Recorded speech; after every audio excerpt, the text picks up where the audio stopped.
là, on n'est plus, si on veut, dans les sciences sociales descriptives, si on veut. Hein. Goffman, lui, essayait de décrire les comportements qu'il voyait les gens adopter dans les rues ou dans les lieux publics, sur les places publiques, etc. Ici, on est beaucoup plus dans le domaine de la philosophie politique et de la théorie politique. C'est un concept au statut bizarre, un statut hybride, parce que c'est une notion qui décrit à la fois un processus historique qui a eu lieu au XVIIe, XVIIIe siècle, hein, et donc une sorte d'invention historique d'une notion, d'un concept qui a servi à penser et à organiser la démocratie et la souveraineté populaire, hein, à l'époque des Lumières. Et d'un autre côté, c'est un concept normatif, puisqu'il sert à définir des principes et les normes à suivre d'un État démocratique, à fixer les conditions et les modalités d'une citoyenneté démocratique et à profiler une éthique de la citoyenneté.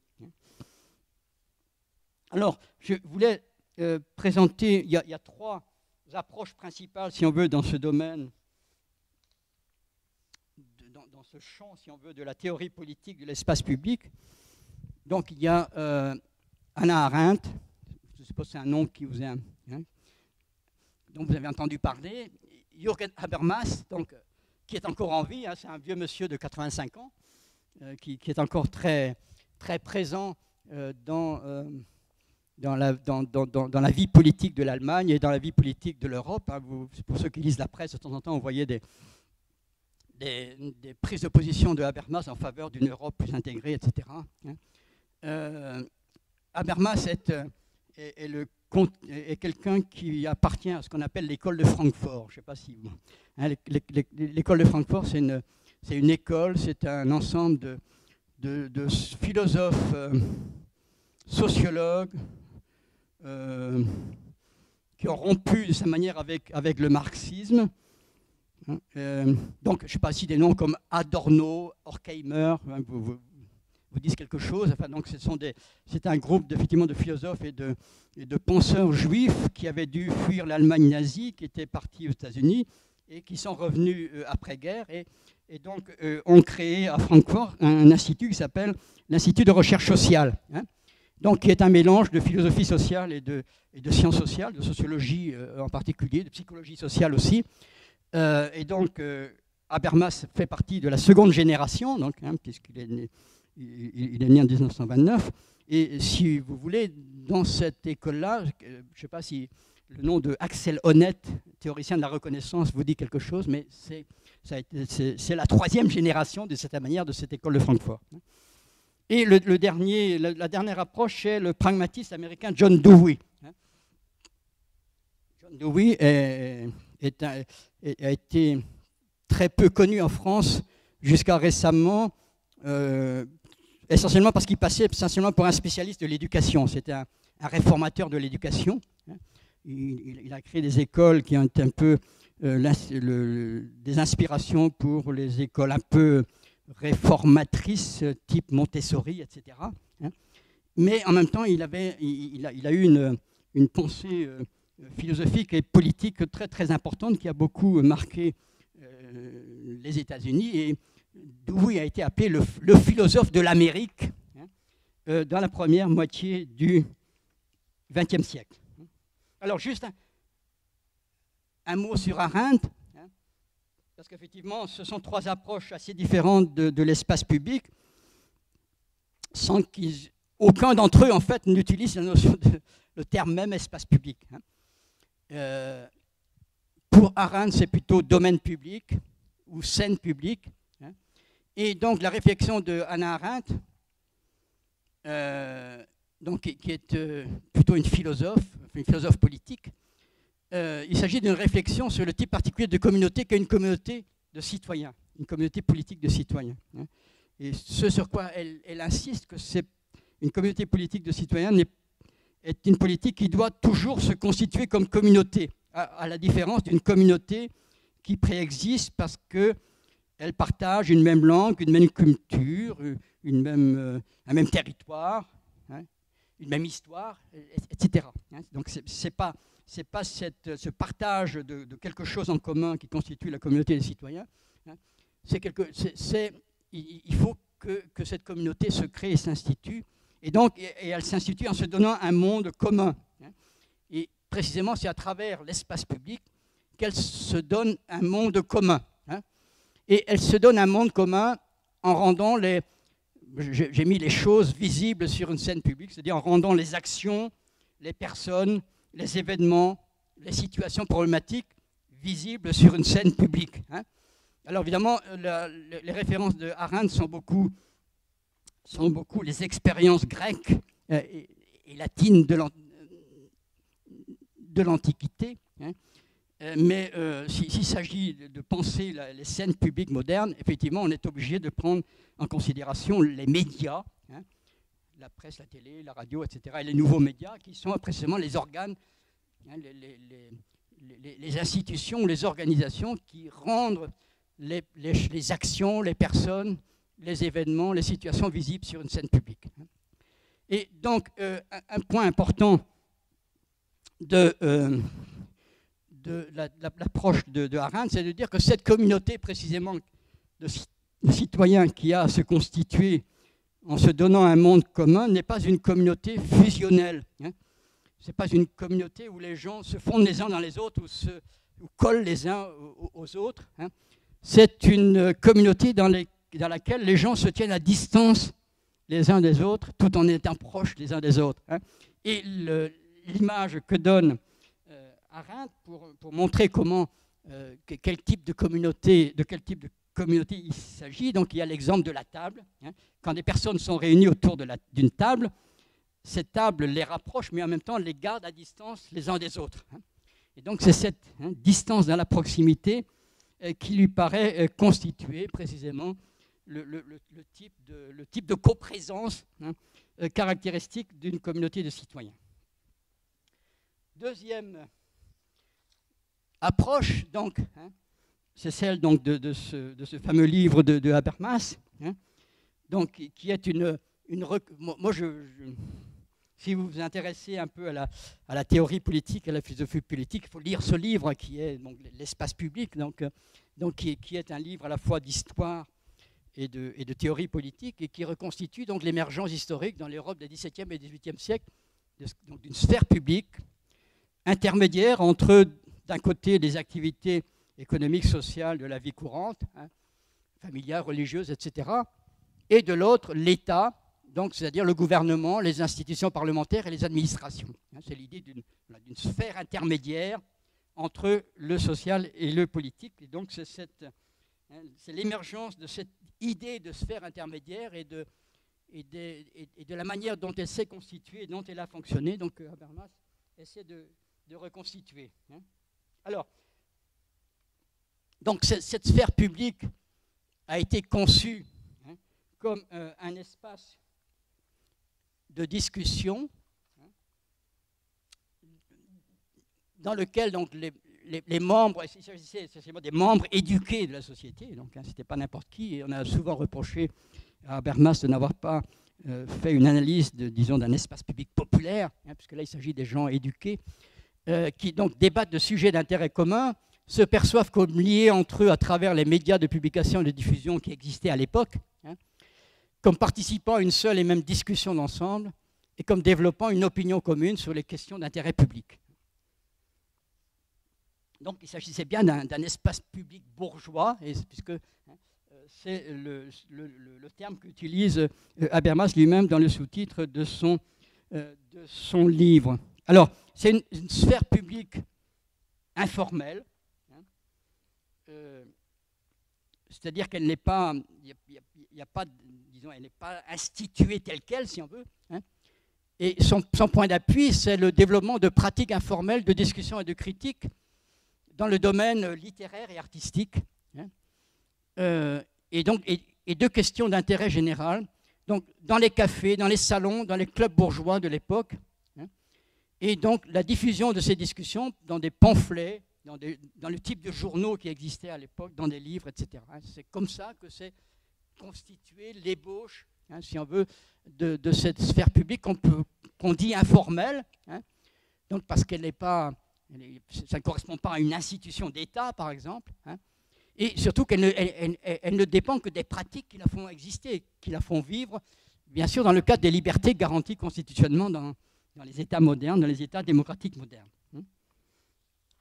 Alors, précisément, je voulais quand même rappeler un point qui est que cette idée d'Offenlichkeit est une idée donc, importante des Lumières, et notamment donc, qui a été définie par Kant, et Habermas reste quand même, tout en ayant un héritage fortement marqué par le marxisme, reprend et développe, enfin, reste conscient dans le fond de sa pensée.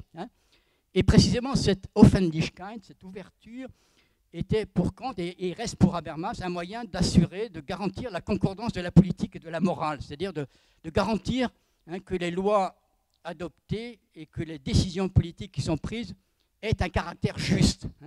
Et donc je vous ai mis la définition que Kant donne de cette Offenlichkeit, qui est intéressante dans son petit opuscule qui s'appelait Projet de paix perpétuel, une maxime donc effectivement qui ne concerne, comme il dit, que le droit public, et que Habermas va ensuite étendre à un domaine beaucoup plus large, une maxime que je ne peux pas divulguer sans faire échouer par là mon propre dessein, une maxime qu'il faut absolument garder secrète, mais vous pouvez remplacer maxime aussi par décision, par exemple, qu'il faut absolument garder secrète pour qu'elle réussisse, et que je ne peux pas avouer publiquement, sans susciter par là immanquablement la résistance de tous à mon propre projet, ne peut devoir cette opposition de tous contre moi, opposition nécessaire, universelle et par conséquent qu'on doit considérer comme a priori, qu'au tort dont elle menace chacun.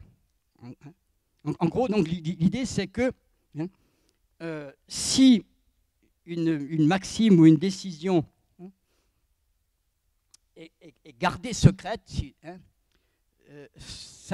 ça veut dire qu'elle cache quelque chose sur le plan moral et que, disons, elle ne peut pas, on ne peut pas lui attribuer une garantie de justice, notamment. Donc, s'il faut la cacher, la maintenir secrète, c'est parce que, quelque part, elle va à l'encontre du droit de quelqu'un ou de son intérêt.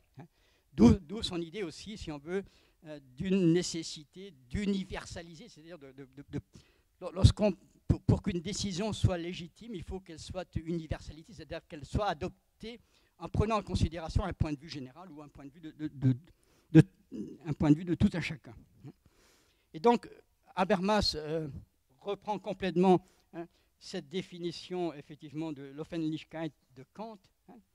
Et donc, en gros, voilà comment je résume un peu le point de vue, donc la définition de Habermas.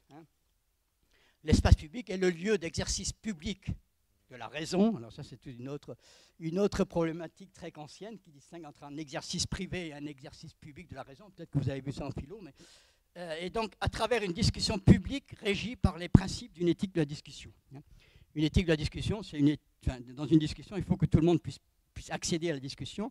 Tout le monde a le même droit de parole, et les gens doivent, disons, présenter des raisons dans leurs discussions, dans leurs arguments, des raisons compréhensibles par les autres et accessibles aux autres.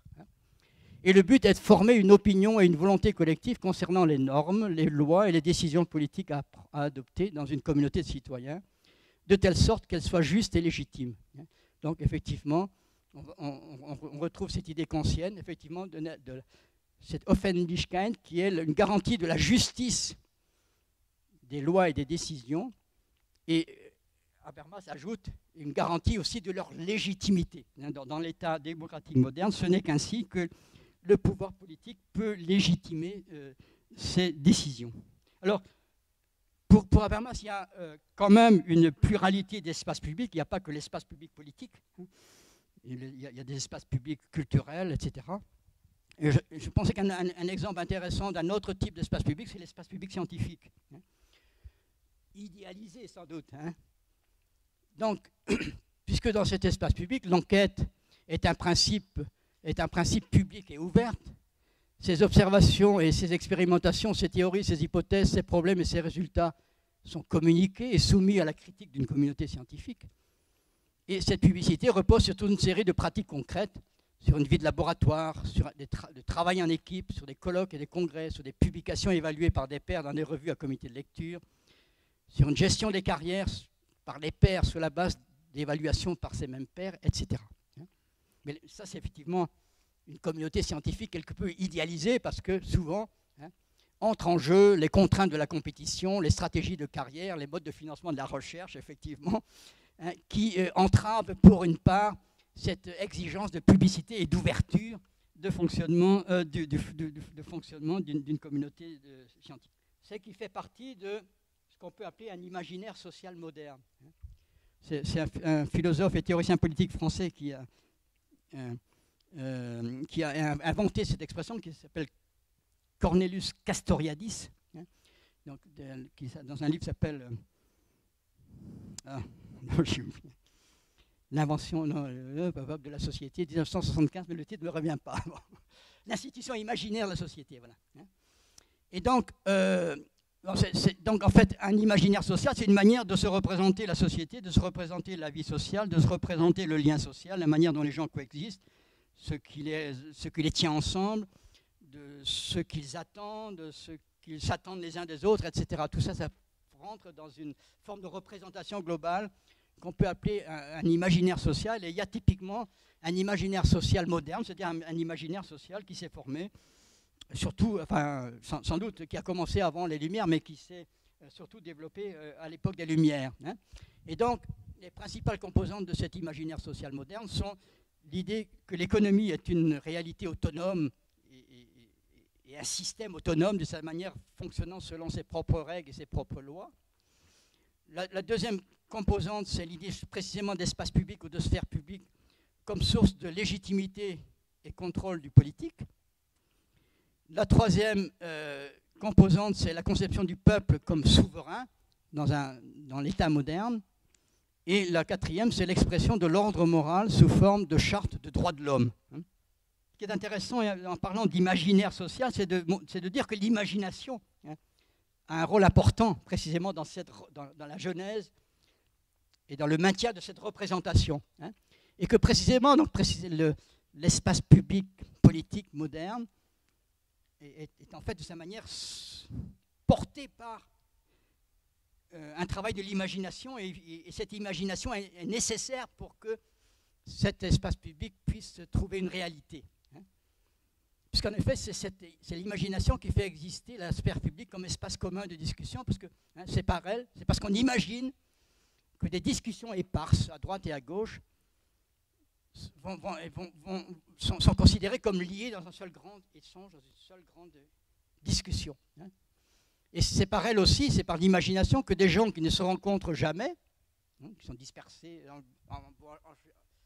cette sphère publique en général est à la dimension d'une nation, d'un État-nation, mais c'est par l'imagination que des gens qui ne se rencontrent jamais vont se percevoir comme partageant un foyer d'attention commun, comme impliqués dans une discussion d'ensemble, et comme se répondant les uns aux autres dans ces discussions, et comme étant capables d'élaborer une opinion commune. Précisément, une caractéristique que Habermas a bien mise en évidence dans son livre sur l'espace public, c'est que c'est une sphère qui s'est organisée et qui impérativement devait s'organiser à l'écart du pouvoir politique et indépendamment du pouvoir politique, c'est-à-dire indépendamment de l'État, indépendamment du gouvernement, indépendamment des administrations, etc.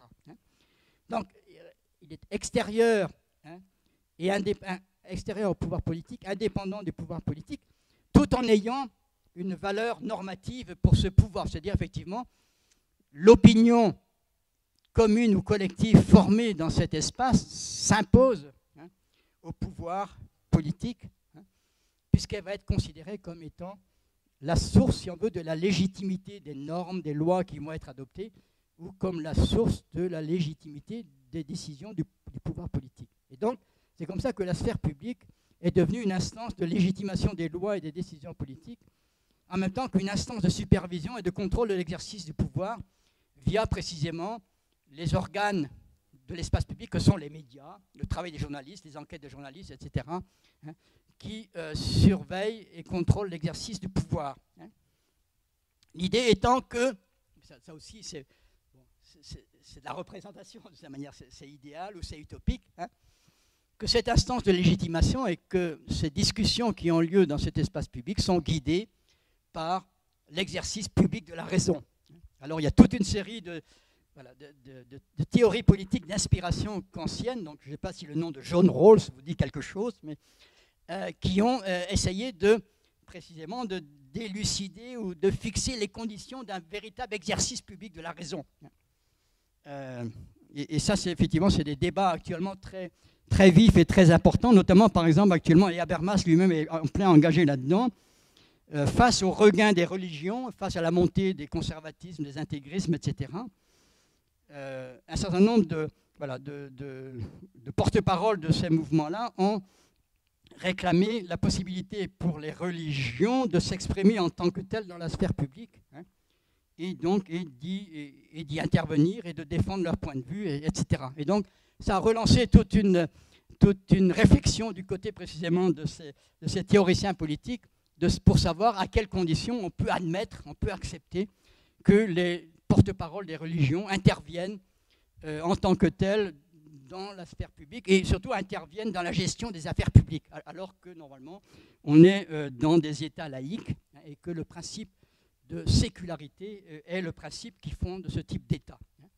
Voilà, donc ça c'est pour ceux qui s'intéresseraient à cette question. Il y a toute une littérature assez intéressante actuellement à lire sur le sujet. Donc en fait en 1927 il a écrit un petit livre qui s'appelle « Le public et ses problèmes », hein. Donc, qui est un livre intéressant parce qu'il présente une conception originale de ce qui est public et de ce qu'est un public. Alors là, j'ai mis la définition que je tire, si on veut, de ce livre de Dewey, « Le public et ses problèmes ». Donc, en fait, le public est l'ensemble des personnes dans une collectivité, dans une société, affectées en bien ou en mal, par les conséquences indirectes, durables, d'activités sociales privées, je donnerai un exemple tout à l'heure, qui ont une répercussion sur le bien-être commun.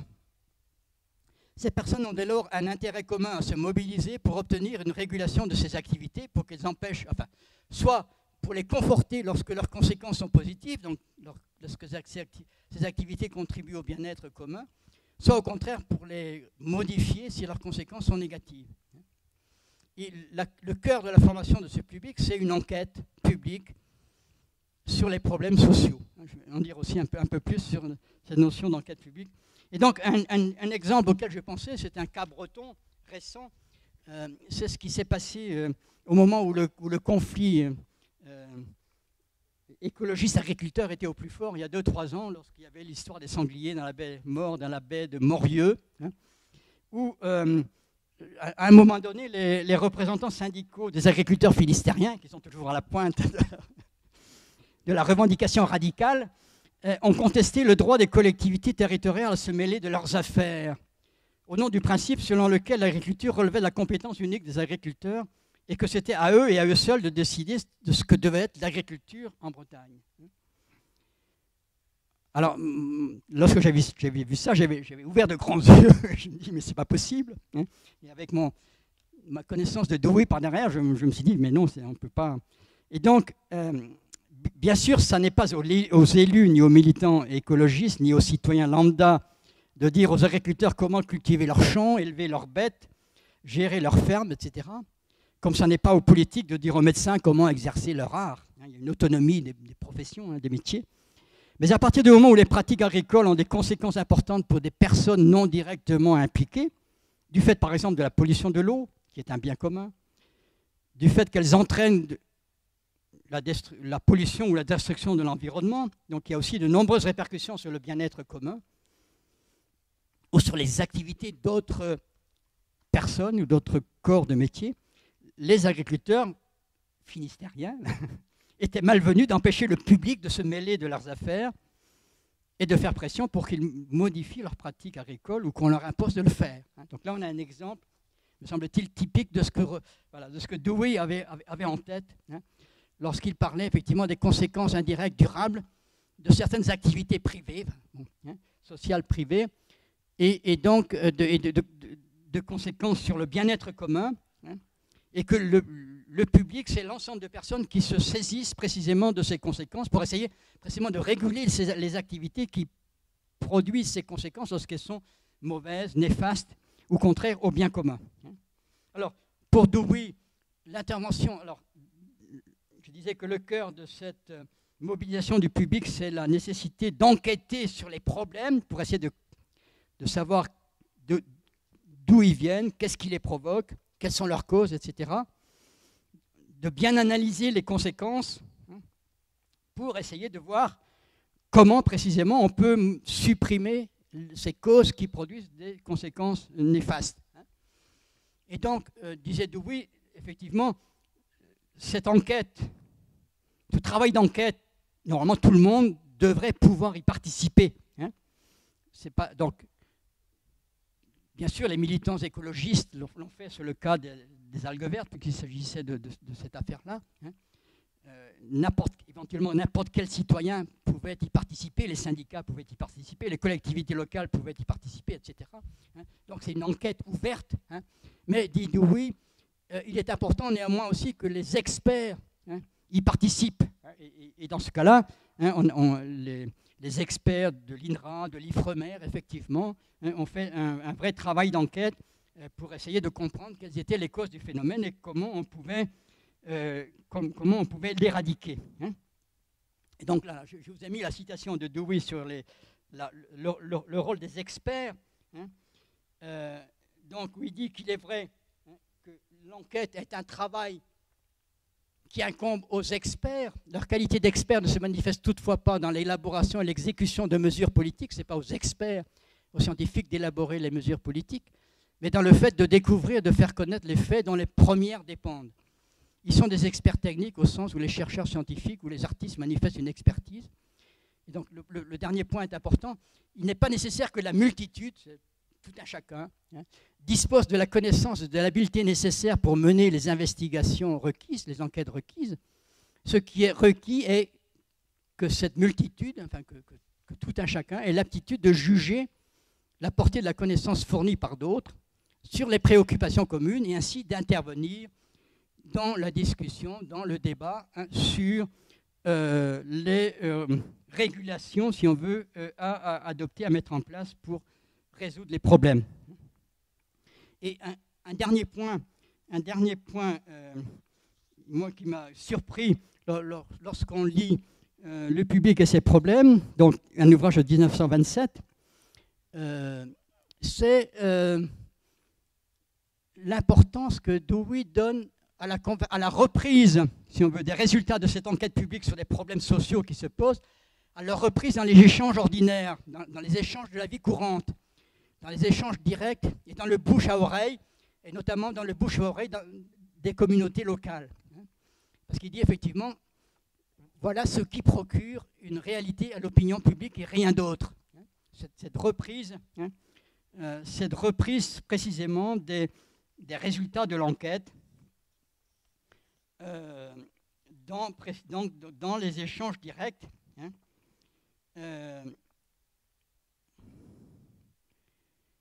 Voilà. Donc c'est ça qui procure. Alors, donc, moi, ce qui m'a frappé, c'est qu'en fait, c'est une théorie qui existait déjà et que peut-être que le nom de Gabriel Tarde vous dit quelque chose aussi. Pour ceux qui ont un peu étudié les sciences sociales. Et précisément, c'était l'opinion de Tarde,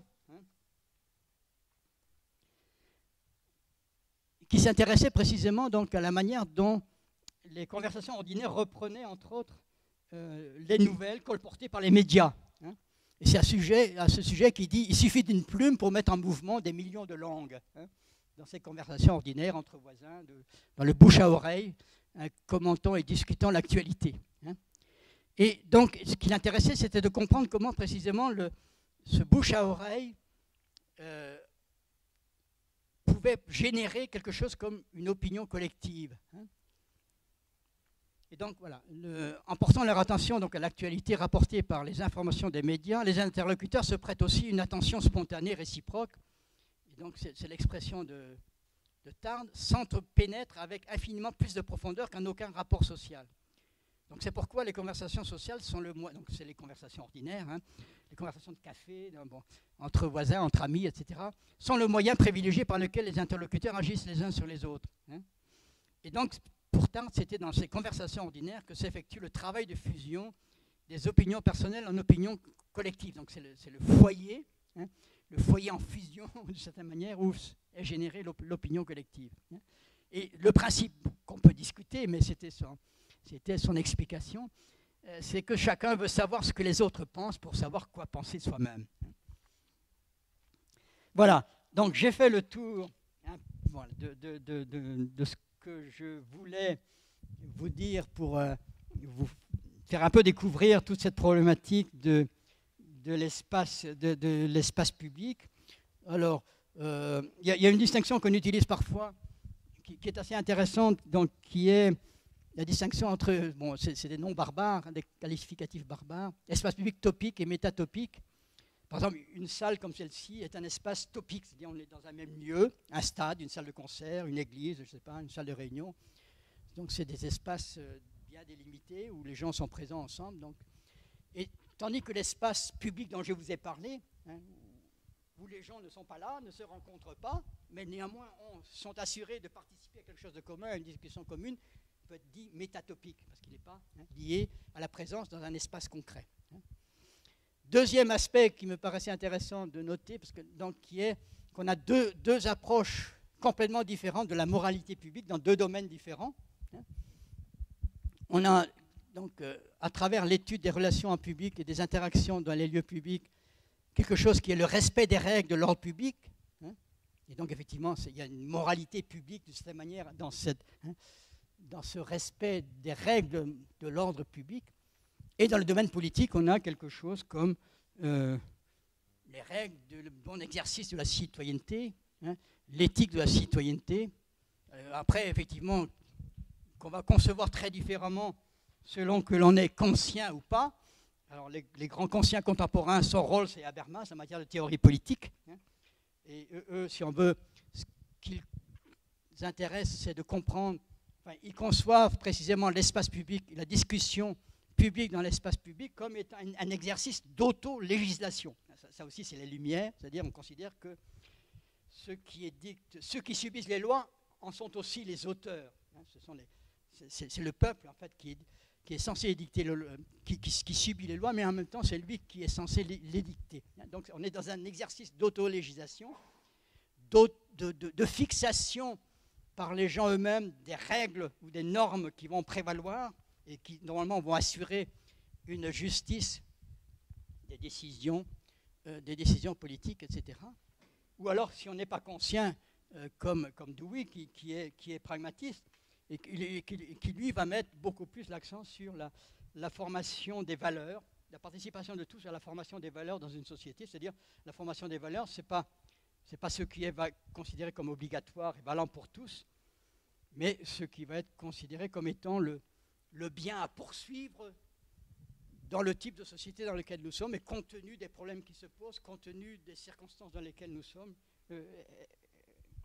etc. Donc, l'espace public reste donc, somme toute, un concept étrange, mais essentiel pour penser la démocratie. Après, il y a tout un pan que je n'ai pas du tout abordé, qui est la description de son fonctionnement réel, de cet espace. Bon, pour les lieux publics, j'ai rapporté des recherches qui essaient de décrire, d'observer, de décrire comment ça se passe. Comment fonctionne l'espace public politique réellement, ça c'est une autre paire de manches. Et on peut considérer que le secret, l'opacité, le mensonge, la manipulation sont aussi présents dans ce fonctionnement concret de l'espace public politique que l'ouverture, la vérité, l'éthique de la discussion ou la libre enquête.